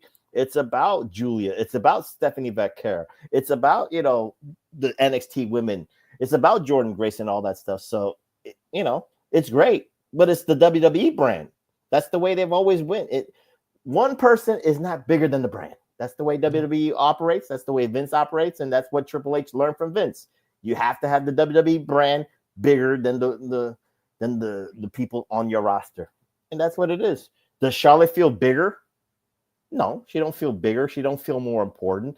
I still respect the legacy. I still respect the resume that she brings to the table. Absolutely. And of course, even with the backstage segments for the last couple of weeks between Charlotte and Alexa Bliss, I'm intrigued to have that match kind of like percolate. I'm intrigued to see where they go with that, the looking back and forth of each other, because we can celebrate at least that era of the black and gold, because those two women represented the NXT black and gold era to a certain degree. So I can celebrate. Yeah, for sure. I don't want to call it nostalgia, but I can celebrate that nostalgia of the black and gold brand with those two women, with the new crop of women that WWE is offering right now. No, well put. I agree 100%. But that's why I feel like Let me just say this. I think Bruce 512 said, oh, yeah, I was going to get to that. fresh like Charlotte versus Mercedes. It would be fresh in AEW, Bruce. It would be for that audience to see that, celebrate it, and it would have high meaning. Again, if it needs a new channel, if it needs a new arena, if it needs a new brand, yes, you could celebrate that. You could celebrate that match. You could celebrate that legacy. You could celebrate that rivalry. Absolutely. Bruce also asked, and this is an interesting question. He says, "Okay, guys, was Survivor Series '97 a shoot or a work?" Have you seen all those documentaries? Yeah, I have. They actually answered it. Yeah, the orchestrated ones. Have you watched the one with Cornette and everyone? Like that think it's all a work, that they worked everyone. Yeah, there is evidence to point again that it was a work. There really is. It's kind of weird. but people want to know it now. They want the answer now. Right. You never will get the answer now. You'll get it a year or 2 or 3 when it's safe, when it's dead and buried, where you could actually talk about it. You can't talk about it when it's new, when the wound is fresh. You don't talk about a fresh wound. No, you got to wait till definitely. the Band-Aid it's healed up and creamed up and all that stuff. Yeah, see, but the thing is, I'll be honest with you. I don't want to think of it as a work, right? Because it fucks that whole aura up, right, deep down. But I have to say, there is a lot of evidence pointing to that it could be a work. And then, unfortunately, the Owen Hart stuff happened. And then we really got bitter Brett for real after that. More so because of that, in my opinion. But, yeah, I don't know, man. I know it's been 30 plus years. It feels like friggin' yesterday, man. I remember that. I remember watching that live, Prof. That was high school Jimmy T back in what? That was probably in 9th grade, as a matter of fact. Jesus Christ. 30 years ago. Bam, we're getting old. But I remember that like it was yesterday, and it was such a big deal for so long. And then after I saw that documentary with everyone saying about it, being a work, I was like, God damn it, I gotta stop watching this. But you saw it after the fact. That's the point. Right, exactly. You will not. But today's social media has no patience, as Tian That's Kupana true. eloquently has chatted. Has put in the chat. You have no patience. You want to know the answer right now, so you can be right now, and then you could tweet it right now and be like, "See, Right. I told you." You're not gonna get that answer. It's just the wound is fresh. And Gruss, I understand what you're saying. It's been 30 years though, but it's been 30 years like it hasn't felt like that long because it still gets brought up. Do you know what I mean? That's the problem. In nauseum too, with nauseum, like it feels still. But to defend Gruss, Jimmy, it's 30 years still debated. That's the beauty of it too. Exactly. That's my point. That's what I mean. That's the beauty of it too. Right. Again, we got the finality of the answer. There is a finality of that answer, Bruce, but it's still a great debate for you to even accentuate your point of view. It's beautiful. Right. If you don't know what he's talking about, there is a doc. I forgot what it's called, man. I think it's called that, like the Montreal Screwjob Work or Shoot, whatever the hell it is. It's on WWE Confidential. They've done the documentaries, Bret Hart, Shawn Michaels documentaries too.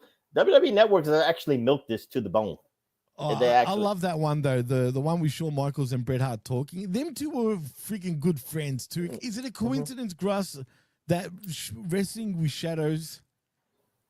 You know, he had hidden cameras. You think Vince, he would have knew that shit and he would have fired his ass for doing that in the first place, right there on the spot. You got to think logic too, man.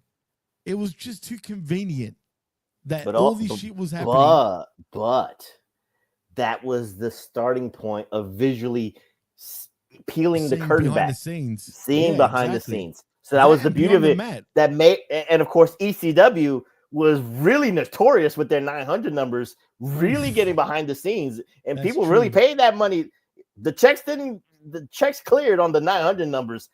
They really were going with that shit. Paul Lee was breaking a lot of rules about behind the scenes shit. So, you know, but it was the beauty of it. And that was actually, you know, the starting point of all that stuff with AOL, with the community chat groups and all that stuff, the dark web, if you will. But again, after 30 years, the community, I'm telling you, man, the forums were a big deal back then. Yeah. But 30 years later, we're more refined. It's more visual. We got this. We got the platforms of podcasting. We got the platforms of Twitter and Instagram and TikTok. So it could still be debated, and you could try to debunk it. It is, but that's what's the beauty of it. Well, Gross, I'm going to ask you this question. How did the Mr. McMahon character begin? Think about that for a minute. Why it leans more into a work again. If it wasn't for that incident, we wouldn't have the Mr. McMahon character. You think he just thought, I'm going to capitalize on this, when also for so long he was just a ring announcer, he was just an announcer. He wasn't even going around saying he was the boss until around that 97, 96 even, where, you know, wrestlers would kind of, you know, allude to it. And the fans started knowing about it too. Right, they were like, yeah, you own this shit. They got hip. They were hip to it with the trials and stuff like that. So, you know. Oh yeah, from 92 exactly. That's when we really found out officially. Even though we all kind of knew anyway. Even when we were young, I felt like I knew that it was a McMahon sort of business even before the internet. But still, Zane says Steve Austin still would have happened. It would have, but it wouldn't have been as big until McMahon came in as Mr. McMahon. You know what I mean? I mean, the character was there, but you need a dance partner for that legacy to be into the stratosphere. Exactly. And the Mr. McMahon character got the Steve Austin character 10 times over. Absolutely, 100 exactly. And that's what I was going to say. People give Brett credit for getting Austin where he is. No, it was Vince all the way. All right, if it wasn't for Vince and the Austin feud, that shit would have never happened. But also, even though ECW was kicking Brett got him legitimate into the main event level with the double legitimately over. But then Mr. McMahon got him to superstardom. Superstardom, bigger than life shit, kind of like that. So Zane, I'm asking, it would have still happened, but would have it been as much of an impact? You know, the Montreal Screwjob caused a domino effect for WWE in many ways, man. That was the beginning of their uptake. Like, you know, I'm beating WCW pretty much from that point on. Even though it wasn't until 98 that we're seeing, you know, that change. But that change right there is when WWE was starting to get over WCW. Anyway, Labrate, give me that ringmaster, pal. Anyway, let's move on. But that's an interesting subject, though, too, to talk about, even though it's been spoken about for how long. You mean this wasn't on SmackDown? I might have missed this. I thought they were talking about this on SmackDown. Yeah, it was a 3-hour SmackDown, so they must have been talking about the Montreal Screwjob in this SmackDown episode. Well, yeah, the Kentucky friggin' Screwjob instead. Uh, next, though, we go back to SmackDown. I like that conversation. That was a good question, though, Gruss. I appreciate the question. We come back from commercial. We see Ron Killings and Nick Aldis as Aldis confronts Killings and asks what he wants. Killings says he wants a match against John Cena next week, and Aldis gives it to him. Ron says he's driving now. Right, he's in the driver's seat. I get it. That leads us to the main event, though. Not the main event. Actually, we've got one more female match for the Queen of the Ring first round matchup. It is Alba Fire versus Alexa Bliss versus Candice LeRae, and of course the Queen herself in Charlotte Flair. This looks pretty weak, and you'd think on paper Charlotte would have this, but no, it was Alexa Bliss winning via the Sister Abigail DDT onto Candice LeRae, who I don't understand, Prof, why she's still even in this company at this point. I can't stand Candice, but nevertheless, Alexa does win. What does this mean now for Alexa? What does this mean for Charlotte? Where do we go from here? I think it looks like Charlotte will cost Alexa the Queen of the Ring. Where the next week's, I guess, semifinals, maybe Charlotte will come in and interfere and cost her so that Jade can propel to the finals in Saudi Arabia and stuff like that. Because you're building on TV with the look back and forth between Charlotte and Alexa. So what's the best way to bring heat to that potential match? Cost her the Queen of the Ring. Right. Cost her the Queen of the Ring next week. But would you put Bliss over in that matchup when they do have that match?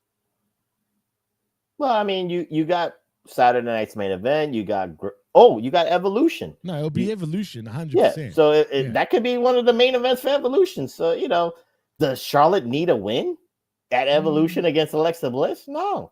Her legacy, her resume speaks for itself. She's almost bulletproof with a loss. Alexa actually needs that win way more than Charlotte Flair needs a win between each other. Settle down, lad, Brad. I don't know what they were testing on you today, but he says Candice's husband and Triple H are doing butt stuff. Diddy oil. 2 words. Diddy oil, lad, Brad. Yeah. Diddy oil. Not any oil, but Diddy oil, and more particularly Johnson & Johnson oil. Just quietly. But yeah, I don't know. I don't want to know what's going on there, but clearly he does have a hard on for, you know who I'm talking about, Mr. Gargano himself, and of course Ciampa. But yeah, at this point, I know you don't want to know. I know you don't want to know, Jimmy, but it's in Triple H's cloud. It's in his cloud. So if you get it, if you hijack his cloud, you'll see all the butt stuff on the cloud. God. All right, enough of the butt plug. I mean, there's Nakazawa baby oil too. Why'd you remind me of that shit? God. Zane Gruss says, ain't no party like a Diddy party. And Zane says she can't lose to Tiffany and Alexa. I get what you're saying, Zane, but like Professor said, her legacy is already set in stone, bro. She's achieved everything in WWE. What does it matter if she wins or loses? Especially losing, really?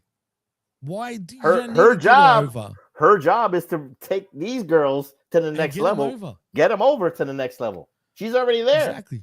Whether you like her or not, that's a different story. But her legacy and resume makes a win against Charlotte bigger. Oh God, Gross, he's right on this one. Big Dick Johnson with the baby oil too. Remember that? That was feral, bro. Somebody has taken baby oil 101 in college. Yeah, and they say Diddy was the originator, but maybe Vince was the real originator after all. Stand back. Give me baby oil, pal. Stand back. Stand back. Yeah. Anyway, I'll shit on you. Remember that song by D12 Eminem? Mm-hmm. I shit on you. That's Vince's new theme. Anyway, back to SmackDown, shall we? Enough of the butt jokes and feces and all sorts of shit. But anyway, that leaves us to... Oh, actually, we do see Cody running into Punk backstage, though. Nothing to really report. He just says they can't run away from each other forever. As Punk says he knows and wishes him luck tonight. And that's that. And speaking of that luck, we do finally have our main event of the evening.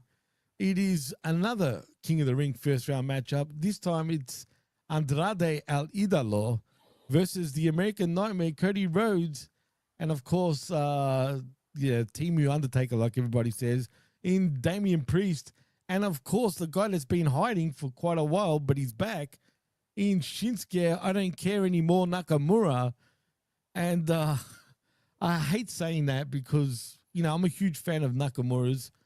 Nevertheless, of course, Nakamura was the one that had to eat a crossroads and the pin because Cody gets the win. Surely, Prof, at this point, Nakamura's got to be on his final legs in WWE, right? I think at this point I don't think they know what to do anymore with him. See, it's funny. It's funny you say this, right? You want him to have a final run, right? Well, are you invested in a final run with it? Do you need him to be released? So this way we want Nakamura. So this way you could be like, no one's gonna do that, but that's unfortunately that's. But see, you get my point on the work shoot avenue. Do you need that to validate Nakamura getting a last run? That's what I'm just saying. It goes both ways. They've Zigglered him, bro. They've Dolph Zigglered him at this point, for real. And what I mean by that, they've managed to get the fans now not to give a shit anymore about Nakamura, regardless. Well, if Nakamura, again, I'm going to go with the real life. If he's happy with the checks and surfing, then I'm happy for him. Then I'm happy for him. If he's happy with collecting a check and surfing, his body is healthy enough to a degree, and then he goes to Japan once or twice a year to open, I think is it Noah or whatever in Noah, because he's undefeated in Noah when Triple H has allowed him to go to Noah. So he's undefeated there. So as long as he's happy to main event in Noah, I'm not going to question what we want with. I'm not going to say we want Nakamura chance. I don't need it. But if you need that validation, guys, that's what I'm talking about. If you need in your brain to process WWE is not going to re-sign Nakamura. Bullshit. We want Nakamura. Hashtag we want Nakamura. We want knock. We want knock. And then you get it. Oh, we did it. We the fans. We changed it. That's what I'm talking about. Horowitz pat on the shoulder, boys. We did it. We did it. And then Triple H will be at the press conference like, you enjoying the show? You enjoying the show? Exactly. It's part of the show. He said it, right? He said it on the press conference. Like, that's verbatim. Right. It's part of the show, folks. You just need something to process in that brain. But again, this wasn't about Nakamura. This is about Cody Rhodes and his journey to get a chance at the title. But it's funny enough because he is owed a rematch, which he never got. But again, neither here nor there. That doesn't exist anymore. I know. I noticed that. I know. I noticed that. But he's supposed to get a mandatory rematch. But there's a rule in the bylaws. It's for heels.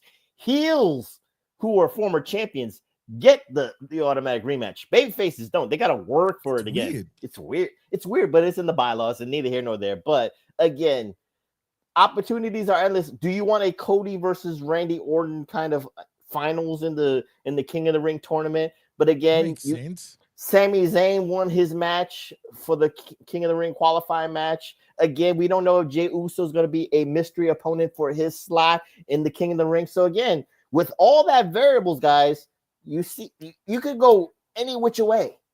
You can have Sami Zayn's run to Gunther for the World Heavyweight title. That's you can what validate. It is. It's all about Sami this right now, I think, anyway. It could be Sami Zayn or Jey Uso's goal to become the champion for a second time, and he has to run the gauntlet.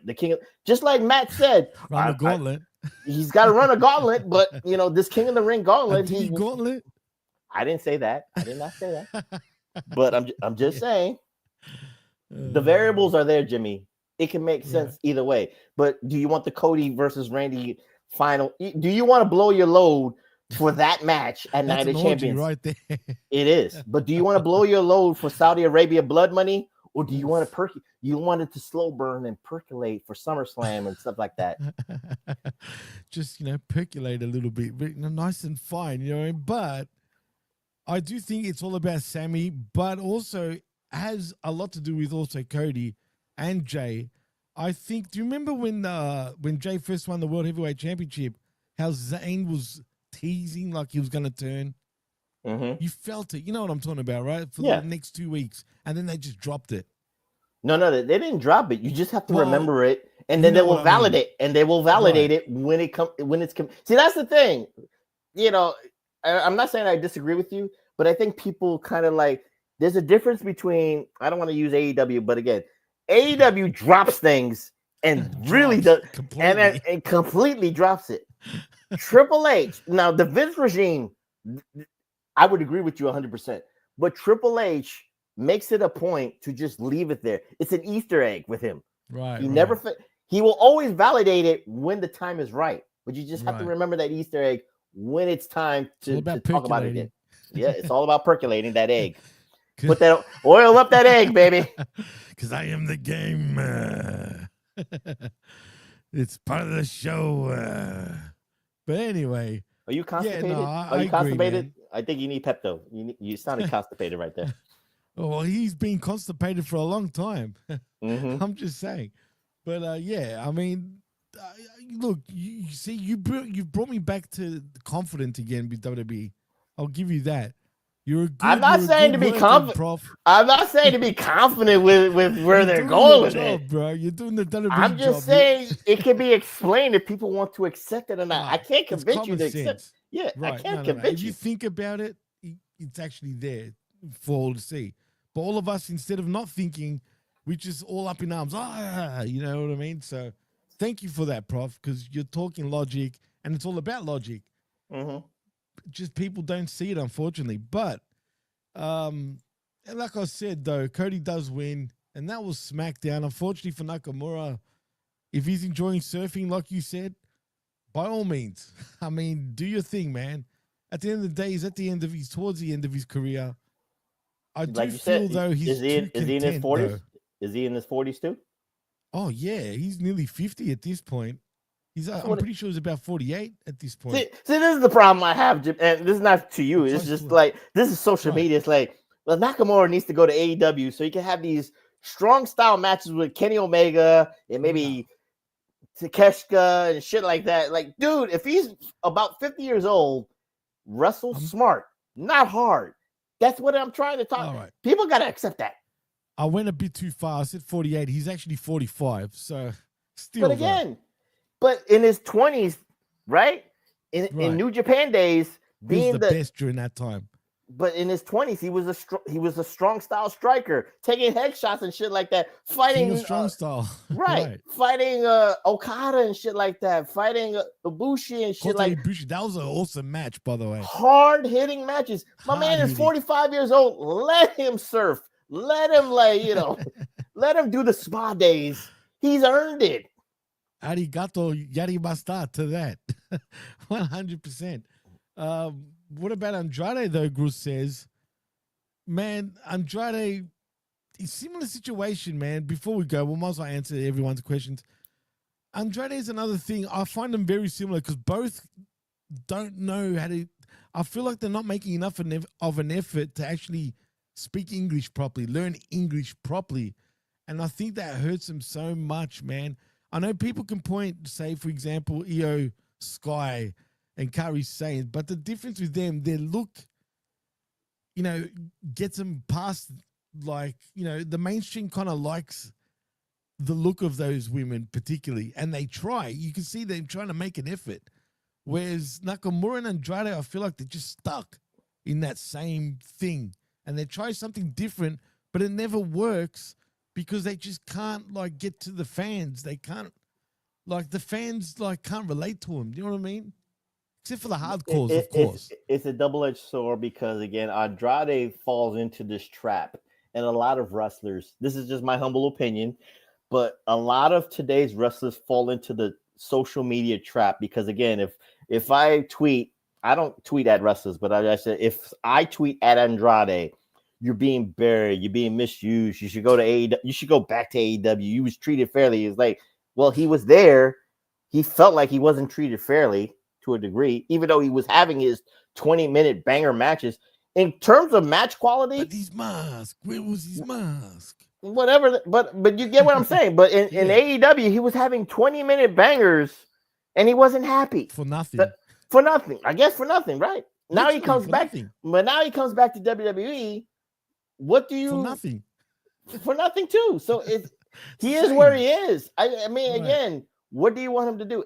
Well, now he's got that AAA now card to play with now. Did he play? Since Oh, he yeah. he can now be the mega champion if he chooses to, if they want to do that shit. And it could That be a makes great sense. it could be a great saving grace for Andrade but that's the point. It's La options. Sombra, I say, bring him back.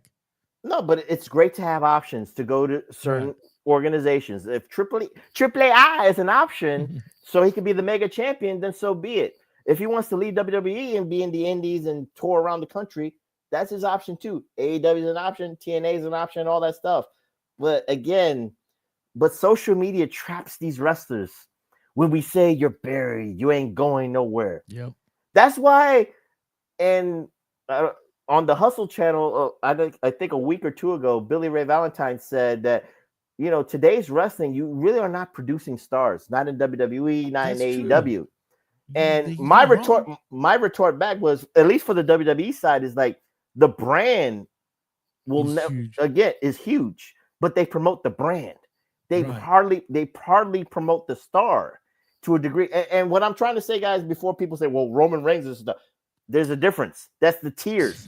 There's that, tier please. 1 of stars in WWE. Yes. Roman Reigns is a tier 1. John Cena is a tier 1, but no one is bigger than the brand.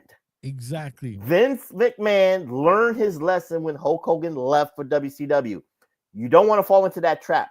And again, I'll Rock say and Austin It was the The same. Rock Right. that left to Hollywood. I think that really put an end to the real, Right. rocket ship strapped on. In my Right. opinion, you say Hogan, I say Rock.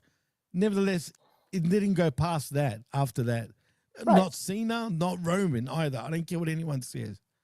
I'm not gonna say I disagree with you, but again, the person will never be bigger than the brand. And again, for today's wrestling and today's social media, we won't put people on a pedestal like that, because let's just say we could talk about Andrade, right? Andrade's buried. Once you say that B word, Jimmy, he's buried. Is he a star? No, he's not a star. No, So right. and then I said on the Hustle, I said MJF should be the tier 1 star of AEW, but they're not booking him right. I'm not saying buried, Jimmy, but I'm using the other B word. He's not buried. Book- He's not But buried. No, but absolutely not booking, but buried. if you're booking him Right, right, the he booking. can be the That tier B 1 word. star. Right. Yeah. He can be the tier 1 star. That's the thing. Today's Absolutely. social media is burying, again, I don't want to use that word, the B word, but they are burying stars to not get to that next level because we nitpick so much on how they're booked, what they win, if they win, how they win, if they lose too much. It is what it is. It's a double-edged sword. Before we go, Bruce says Hogan and Austin and Rock were the last guys bigger than WWE. Brock too. I wouldn't put Brock in that tier. I'll put him in that tier 1. They Like wanted, you were talking about. but Vince wanted to put Brock in that tier 1, but he left for football. Right, And exactly. again, See that's what the I thing. mean? There's no trust. He wanted to put him in that superstar tier initially, but like you just said, he took his ball and literally played football. Mhm. You know what I mean? And the rest is history. Otherwise, he would have been a made man too. And I know what you're saying. It's easy, but it's the perception, Gruss. It looks like those guys are bigger than the company per se, but you got to look at the numbers as a whole with them. You know, with your Romans, with your Brocks, and I'm not saying and Cena included. Austin saved the company pretty much in many ways. Vince particularly was always, what's the word? Always gave Austin that sort of free pass, you know what I mean? After the fact, even when he pissed him off and when he took his ball and went home, it didn't matter because he was in those trenches with him fighting off WCW at the time, including The Rock. That's why they looked at it at a different level. But once The Rock took off to Hollywood, I think the trust was really well and broken after that. And that was the time where they were going to put the company over anyone else. It's not really about trust, Jimmy, to a degree. It's about investment. You know what I mean? Okay. Yeah, they're investing a lot of time and a lot of money, and of course storylines for a wrestler to be in the tier 1s, the Hogans, the Rocks, the Austins, the Cenas, the Romans. You're investing a lot of your time and money on that, and then you want a return on your investment. So with long-term commitment, that's why WWE always tries to keep somebody. Remember, they manipulated John Cena to still be on the tier 1. They manipulated Roman Reigns to still be in the tier 1, but they were still committed to WWE to a degree. They did not have that, glimpses of Hollywood around the corner. Right.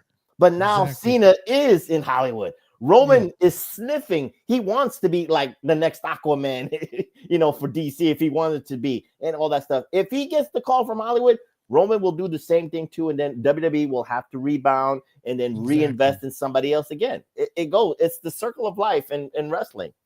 And the difference between them, right, and WWE, they're the ones that are getting themselves over without the company, if that makes any sense, by doing Hollywood shit. You know what I mean? It's not the company per se that did it. You know what I mean? Like but WWE is a launching pad for Hollywood to call you and vindicate that, and then you say, "Fuck you, WWE. I'm my own person. I do my own thing." Exactly. Look at Mercedes Moné. She got the Mandalorian because of WWE.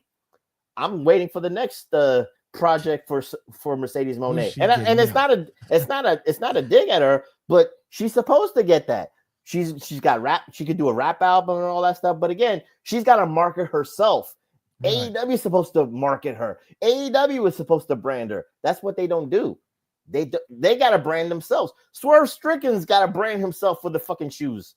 Young Bucks have got to brand themselves for their fucking shoes. Kenny Omega and Adam Cole got to brand themselves for their video game obsessions. It's not about AEW. It's about themselves. WWE will piggyback off of your ventures to a degree. Oh, they will. But then the machine behind that. Right. They should make more money back from that investment that they all poured so much money in over the years. So I don't blame them for piggybacking. Absolutely, they should. You know what I mean? But Josh says this is why Jade went to WWE. Yeah, but you're right. She said that actually in the past. But what a rude awakening it's been for her. If she expected to be pushed right off the bat, it wasn't going to work that way. And I'm sure WWE is aware of that. You never say it publicly. That's another thing. Because WWE will take advantage of that.